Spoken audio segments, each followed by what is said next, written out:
home, feel free to judge. Look at that. I'm hot, I'm sexy, I'm here, you love it, and I don't care if you say good or bad, it's still my show. I love Ta-da. that. I'm going to hang my head in really shame hateful.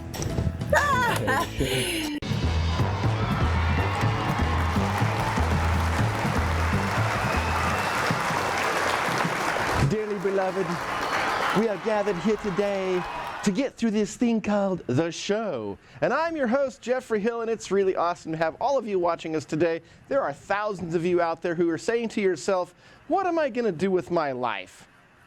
I just sit here and I watch TikToks all day long on my phone and I say, I just wasted 3 hours of my life. And you might say to yourself, I really need a mentor. So I want to introduce you today to our faith-based mentor, Elisha Medlyn. She's a public speaker, which means she has a lot to say, and she even writes it down because she's got a book coming out on this whole topic. She is a woman of rare faith. So I'm going to introduce you to Elisha Medlyn right after we have a moment of movies. Poof!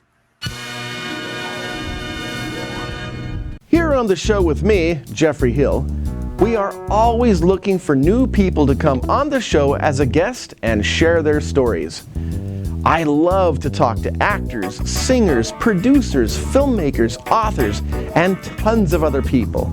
If you or somebody you know would be a great guest for my show or any other shows on the network, just go to tvpbn.com/theshowprep and fill out the application today. I look forward to seeing you.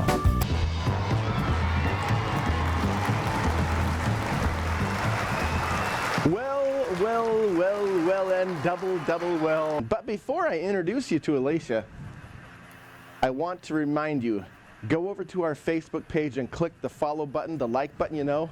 And then at the same time, did you notice that we actually played, here on the TV, well, it played on that one over there too. We actually played a real live film trailer. That's because people pay for that. So you can advertise on the show also. All you have to do is go over to tvpbn.com. That's at tvpbn.com and click the little button that says Get Started. And now, let's meet Elisha Medlyn right here. Boom. Hello there, Elisha. Hello. I'm so excited to be here. Did that film clip just like make you go, oh no? Actually, I was just thinking, I could never sit and watch something like that. Yeah, it's really an interesting type of film to have just before we introduce someone who has a deep belief in God. But I suppose at the same time, how can you have a belief in God if you don't believe that there is the adversary also? So true. So true. Because doesn't it say there has to be opposition in everything? I mean, we know that opposites attract, gravity sucks, and God and the devil are real. Yep, opposition in all things is actually a universal law. So there has to be opposition. Where is this law?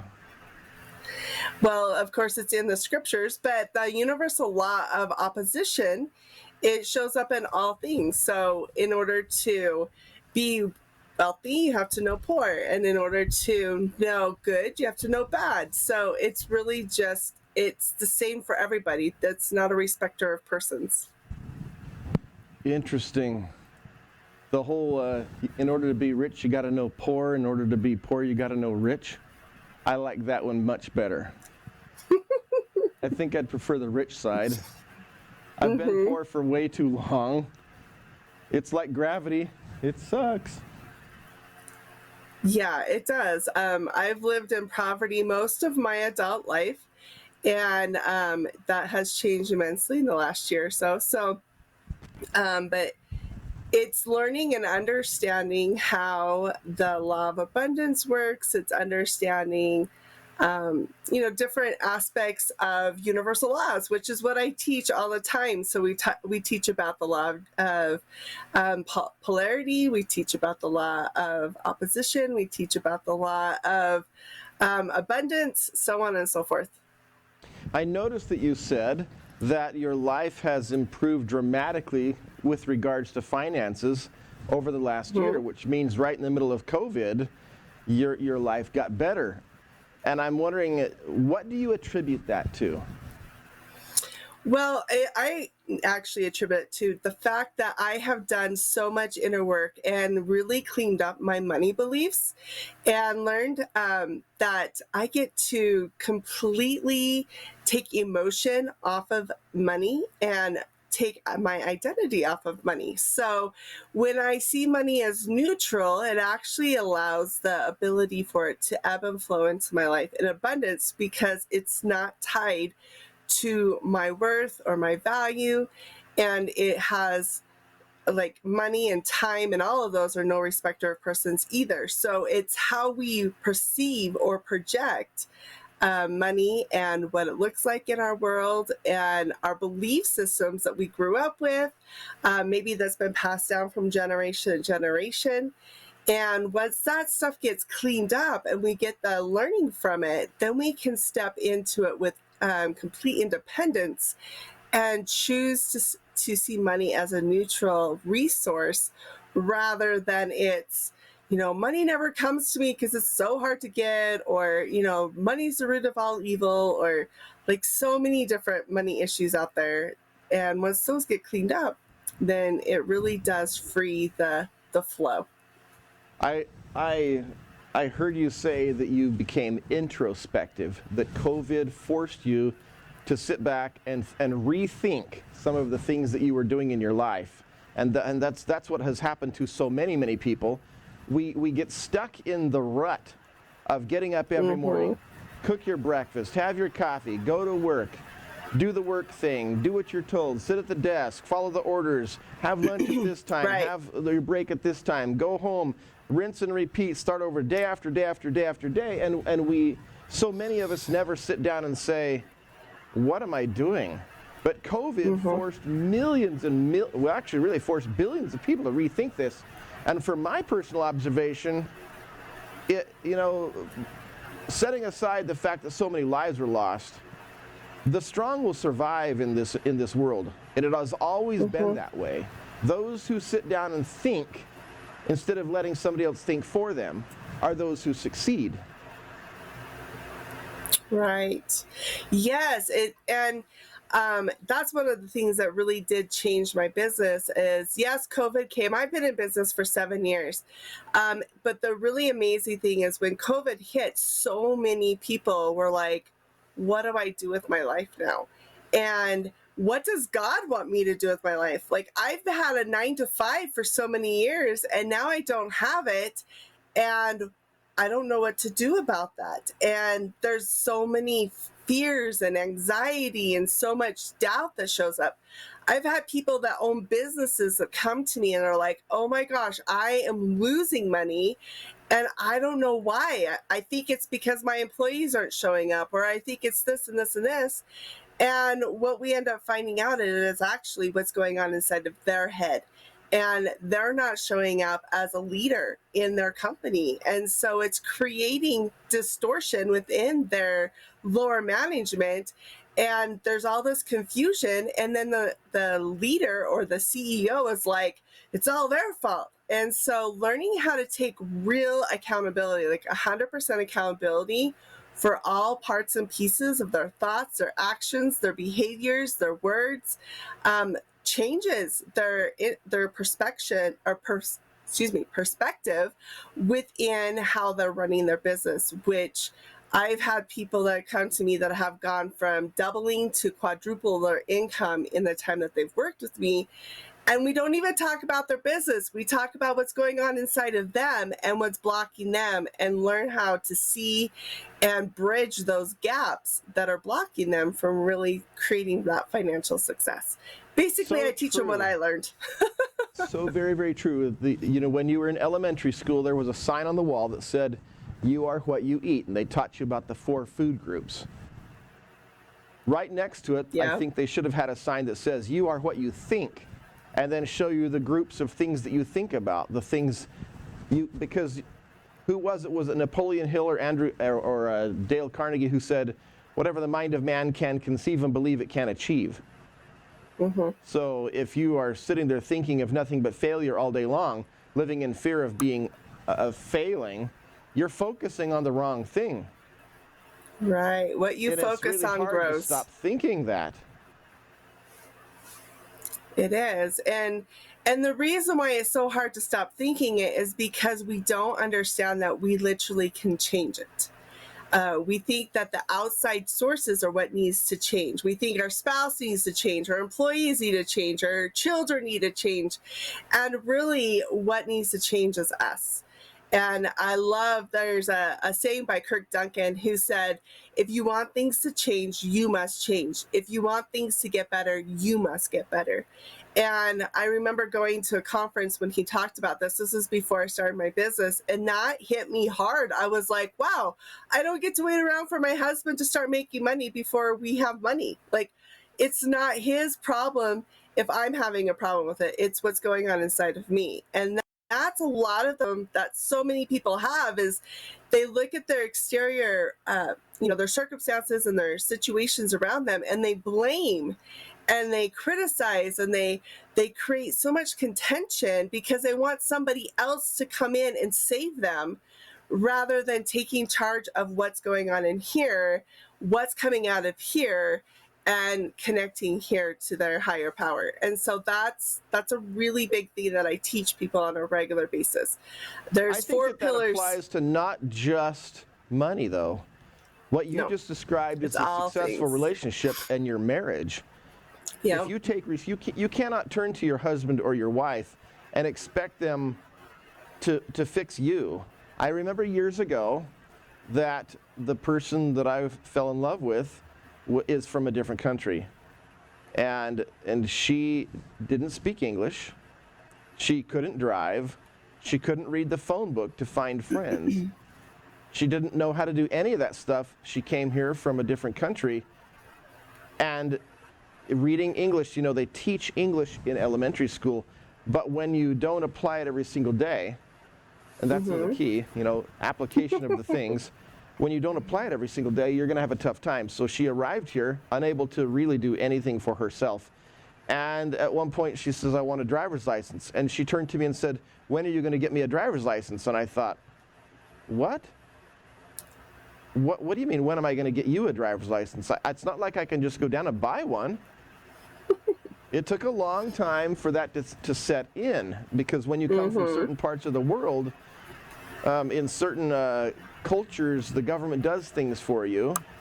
Right. Kind of like a lot of people today are expecting the government to do things for them here. And folks, it doesn't work that way. That's not the way the world works. I mean, you can expect it, but and governments will make the facade that looks like they're going to do something for you, but in reality, they're going to take something from you, and they're just going to take a lot of it, and they're going to give you a little piece of it back. So like my wife at the time, if you're going to get a driver's license, you have to do it yourself. You can't rely on somebody else to change you internally. It's up to you. Right. And if you take charge of yourself and change yourself internally, your significant other is going to say, wow, I fell in love with them, and I'm still in love with them, because now you're a more awesome person. But before we get too deep into this, sometimes we got to put a little smile on our face. You want a TikTok? Go like this. Now drop one in. Wait, that's a TikTok. I wonder if they did that on purpose. My breath smells so much funny. digitally better. Anyway, it's TikTok time. Are you looking for ways to make more money? Are you good at sales? Do you have the drive and the ambition that it takes to get the job done? Well, then come join our team here at TVPBN. We offer great incentives. Work your own hours from wherever you want. Small town, big city, my favorite, the quiet island beach. It all works.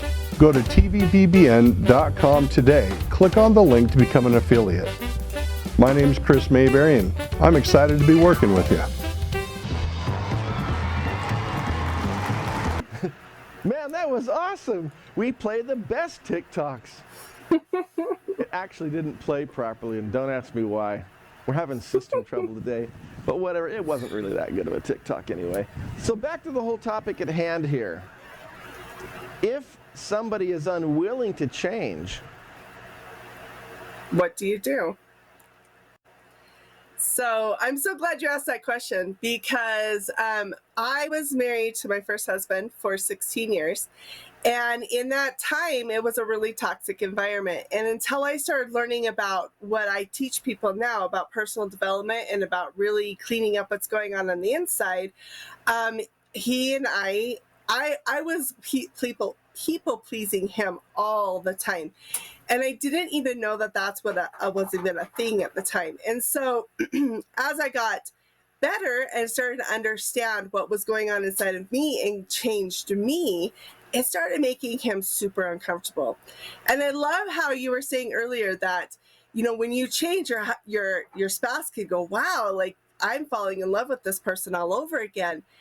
And there's also people that can go, wow, you've changed. I don't like the way you've changed. You're not who I used to be married to. And they have two choices. They can either choose in or they can choose out. And unfortunately, my husband chose out. But it actually turned out to be the best thing for me and my family. And now I'm currently remarried to a man who totally changes in or chooses in, and he is an amazing support in all that I do. But like, I get that question a lot. It's like, what if my husband or what if my wife doesn't choose in? And that's where you get to be okay with whatever result or choice they do make, knowing that you are taken care of by your higher power. I was going to mention earlier, there's 4 pillars to 5 elements of wholeness, which is my company. And that is being 100% accountable for your stuff, being radically honest, and having rare faith and taking imperfect action. And one of the things about taking imperfect action is it requires rare faith. It requires knowing that no matter what you do, if you know it's in accordance to your mission and purpose, you're going to be taken care of. And you get to allow the other person their choices, even if it affects you in a negative way. And that's a hard space to be. But what if you have, like, you just want to get married? And you're saying, I just want to get married, and I had this girlfriend, I had this boyfriend, and it didn't work out, and it hurt so much, and blah, blah. I don't know if I'm going to do that again. I want to fall in love, but it hurts. It hurts. And we start whining. It does. It hurts. Well, a huge thing is they want to be validated, first of all. They want to be heard. All of us want to be heard. We all want to be validated. It's when we tell somebody to suck it up and get over it, they don't feel heard, and then they hurt even more because now they're being told to do something that they're not able to do yet. And so as a mentor, when people talk to me and they're like, it's not working, I don't like this, it's their fault, whatever, I listen and I hear what they're saying, and then I listen to what they're really trying to say, which is, I feel unlovable. I feel disregarded. I feel not heard. And when they get to the root of what they actually feel and you validate that, it opens up a pathway within them to be able to go, yeah, that is how I feel. Okay, now that I've been validated, I'm ready to look at it differently now. And that happens more and more. It's so important when we validate our children, when they're like, I don't want to do this. I hate vegetables. I don't want this. But if you've noticed, if you've ever validated your child and said, yeah, you know, I can see how this really tastes yucky and I can understand why you don't like it. But here's what it will do for you if you do it. And give them the choice of eating what they don't like. And then when they do eat it, they're like, okay, I'll eat it because I understand what you're saying, and I do want to be healthy, and so they'll eat it or they won't eat it. And we get to be okay with that choice one way or the other and still show up with compassion and love. I really like what you said when they say, when you find out what they're really saying. They're really saying, I feel unlovable. In other words, I don't feel worthy. I have such a bad perception of myself. And in us humans, reality, perception is 90% of reality. Yeah. You are, again, what you think. And if you run around telling yourself, no one would love me. I have pimples, or my hair is the wrong color, or I'm too fat, or I'm too skinny, I'm not lovable. You're going to get exactly what you think. Right. Because you have created the perception for yourself that no one would love you, and therefore when you go into an audience, into a crowd, you're going to behave in a fashion that makes you unlikable. Well, and not only that, but you attract those same people that are like-mindedness. So if you have a perception that is negative, you will attract the people with those same similar perceptions. And this is why I don't know if you ever heard of the crab analogy, where you have crabs in the bottom of the basket, and here you are trying to get out, and they're all pulling you down. Well, the reason why they're pulling you down is because they don't want you to be up any more than they are. And this is why it's so important to find people that are at the level that you want to grow to, and create them as your support system. Because if you don't, you'll just keep falling back into the bucket, and you'll stay in that belief system and that perception of I'm not good enough, until you can get the support of people going, hey, you are good enough. Come with us. We'll teach you how. We'll teach you why. And this is, really important to have a mentor or a coach to assist you in that, so that you can have that constant assistance in buoying you up and encouraging you and empowering you to be who God intended you to be. Yes, you are who you associate with. You marry the people you date. You become like those people around you. And so I think one of the very first things to the steps of recovery is to step back and see, who are you hanging out with? I mean, seriously, folks, if you want to be somebody different, you got to take a look at who your friends are. And that's a really hard thing to do, to say, oh my gosh, my friends are trash. No one wants to look at their friends that way, because they want to say, oh, my friends are the best. Or how about this one? My family sucks. Yeah, and that's hard. It's hard when you have a family that is full of toxicity, and you're trying to break those chains. You're trying to break out of that space. And it's hard because we have them so much a part of our authority that we want them to accept us. We're looking for approval. We're looking for a belonging. I don't remember where I read it, but once I read a statement that says that all of us, the human race, just wants to feel belonging and love. That's all they want. That is our hunger. That's what we desire for. So we're looking for approval. We're looking for people to accept us for who we are. And that doesn't happen. That is exactly why people join a gang.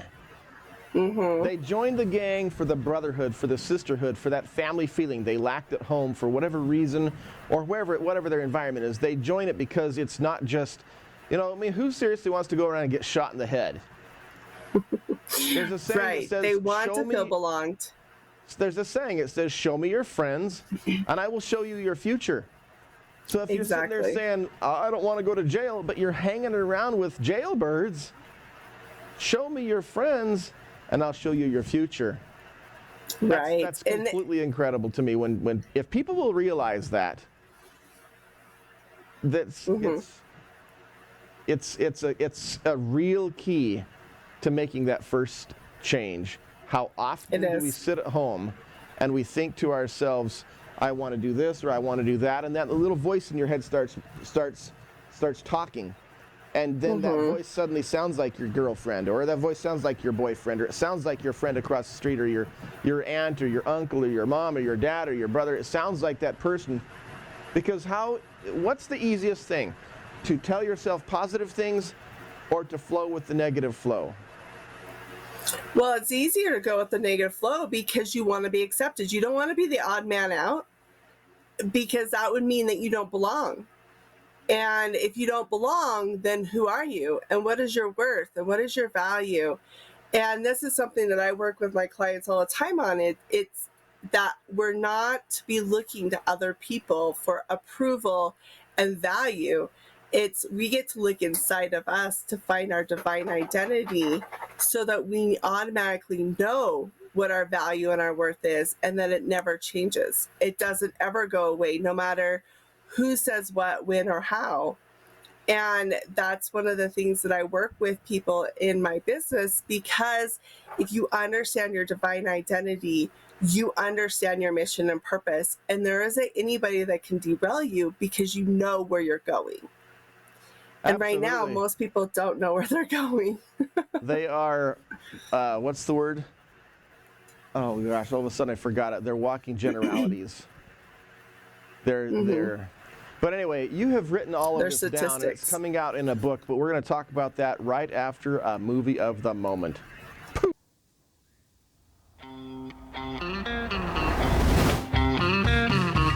Hi, my name is George, and I'm here to talk to you about.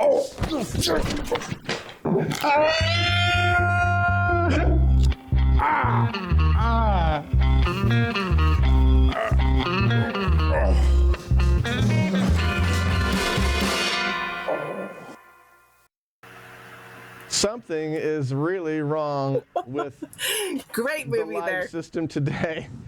It was a really good movie. It didn't play. We're going to have them inserted afterwards, I think. So you've got a book that you've been writing. It's a long project. It's a compilation of everything you've learned and experienced. Tell me about this. The book is called Becoming Kings and Queens in the 21st Century, A Guide to Becoming Who God Intended You to Be. There it is, right there on the And- screen, the front cover Yeah, of it. it's right there. I love it. It's been a 5-year work in progress, and we're now at the finishing end of this. So I'm super excited. And I talk about divine feminine and masculine energy and how to tap into it. And we talk about mindset and how to incorporate the divine feminine and masculine into mindset, emotional management, and emotional resiliency, as well as stepping into spirituality, the physical aspects of it, and the energetic aspects of divine feminine and masculine energy. And when we come into alignment with our mission and purpose, we come into alignment with our divine masculine and feminine, which all of us have. We all have masculine and feminine within us. A lot of us do not live it in alignment, though, and that creates a lot of distortion in our world. And so this book is all about learning how to come into alignment with it. Are you talking about the thing where I like to wear like really bright colors and obnoxious coats? Because, you know, this kind of stuff looks really great on girls, but a lot of people make fun of me because I have this feminine side that says I want to wear this crazy coat. So feminine and masculine has nothing to do with gender. What it has to do with is how you navigate your world. So when you are, like, I'm going to use you for an example. Is that okay? Oh, absolutely. I'm here for the whole world to see. And folks at home, feel free to judge. Look at that. I'm hot. I'm sexy. I'm here. You love it. And I don't care if you say good or bad. It's still my show. I love Ta-da. that. See, and that's awesome. Now, what it means is when you are, as a man, you have been created to be more in the masculine energy. And the masculine energy is a force energy. It's an energy that goes and protects and presides and does the hunting and the gathering and does the solution and the problem solving. And masculine is actually all around us. So, like, for example, a mountain would be considered masculine. A tree trunk would be considered masculine. The shape of a triangle would be considered masculine. A rectangle would be masculine. A straight line would be masculine. Those are masculine tendencies or traits or energies. Why is a triangle masculine? It's just a triangle. 3 lines. Because it has straight lines.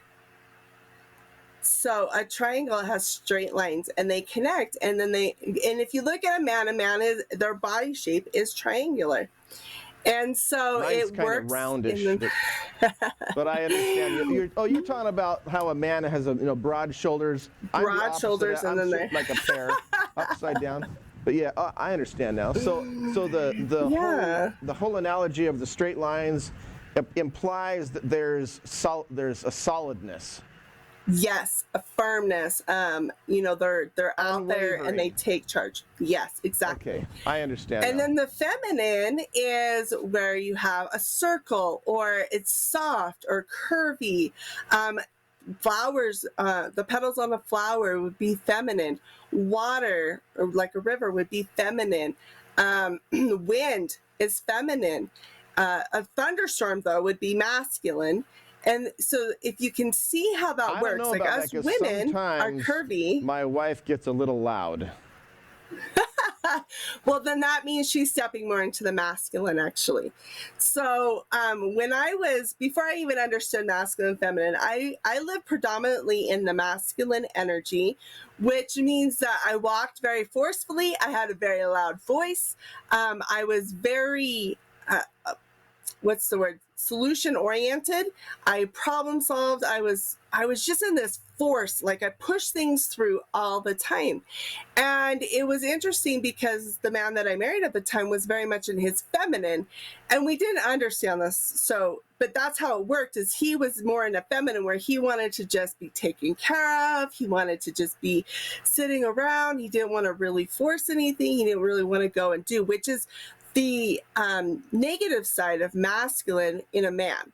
Now, a woman can go to the opposite, which is the masculine side, which is a negative side of a woman, and that will create distortion in her identity and value. And if a man goes more on the feminine side, it actually creates distortion on his value and his identity. So I'm this is kind why of a it's so important to create traditional guy. balance. So what you're saying is I'm kind of a traditional guy. I like being a man, and I'll admit I'm not particularly attracted to very loud women. So I like that opposite, where one is this and the other, but it's really, and for me personally, when I encounter that opposite, that male side, it's really, really hard for me to stomach that. Right. And that's because it's out of alignment with your feminine and masculine energy. So if you are predominantly masculine, then you would step into the space of physically abusive, over dominating, controlling. It would be like a narcissist behavior that would be overly into the extreme of the masculine, very little feminine there, and that I'm gonna is hang my head in really shame now. painful.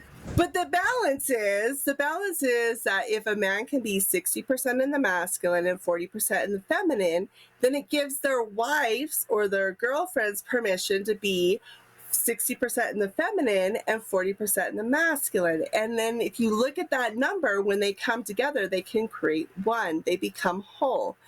And that is where we want to strive for, because synchronicity shows up. And then you're able to team up with your higher power and really create a beautiful relationship. I love Not the saying fact that you that don't have problems, but you know how to solve it because you're in your alignment.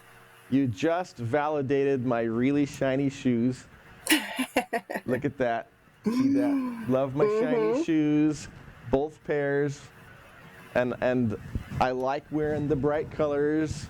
You know, I don't like having that somber, everything's got to be dark and navy blue. I enjoy that side of me.